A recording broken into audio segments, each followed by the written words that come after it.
வணக்கங்க. இன்றைக்கி எங்கள் வீட்டில் என் ஒய்ஃபோட ஒரே பஞ்சாயத்து. சரி என்னடா பண்ணி காம்ப்ரமைஸ் பண்ணலான்னா, சரி இருக்கவே இருக்குது பிரியாணின்னு. அப்புறமா தான் யோசிச்சேன், நம்ம சமைச்சு ரொம்ப நாள் ஆச்சு, எப்போ சமைக்க போகிறோன்னு யோசிச்சுட்டு இருந்தேன். சரி எப்படியோ ஒரு வழியாக தைரியத்தை வர வச்சுட்டு சமைக்க ஆரம்பிச்சிட்டாங்க.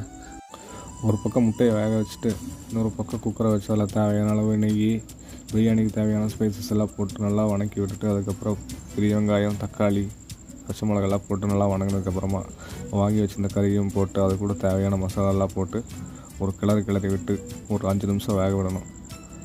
அதுக்கப்புறம் இந்த மாதிரி நல்லா மசாலா கறியில் இறங்கினதுக்கப்புறமா தேவையான அளவு தண்ணியை ஊற்றி அரிசியை போட்டிருக்கும்போது அடுப்புக்கிட்ட என்னடா பண்ணுறான்னு சொல்லிட்டு ஒரு பொருள் யாரான்னு பார்த்தா என் ஒய்ஃப் வந்துட்டாங்க. சரி அவங்களையே டேஸ்ட் பார்க்க சொல்லுவோமேன்னு சொல்லிட்டு உப்பு பார்க்க சொல்லிட்டு உப்பு போட்டு விசில் போட்டு மூடி வச்சுட்டாங்க. 3 விசில் விட்டு இறக்குனீங்கன்னா சும்மா ஜம்முன்னு பிரியாணி ரெடி ஆயிரும். நான் கூட பயந்துகிட்டே இருந்தேன். கறியெல்லாம் நல்லா சாஃப்டாக வெந்து ரைஸ் எல்லாம் ஒன்றோட ஒன்று வட்டம் நல்லா உதிரி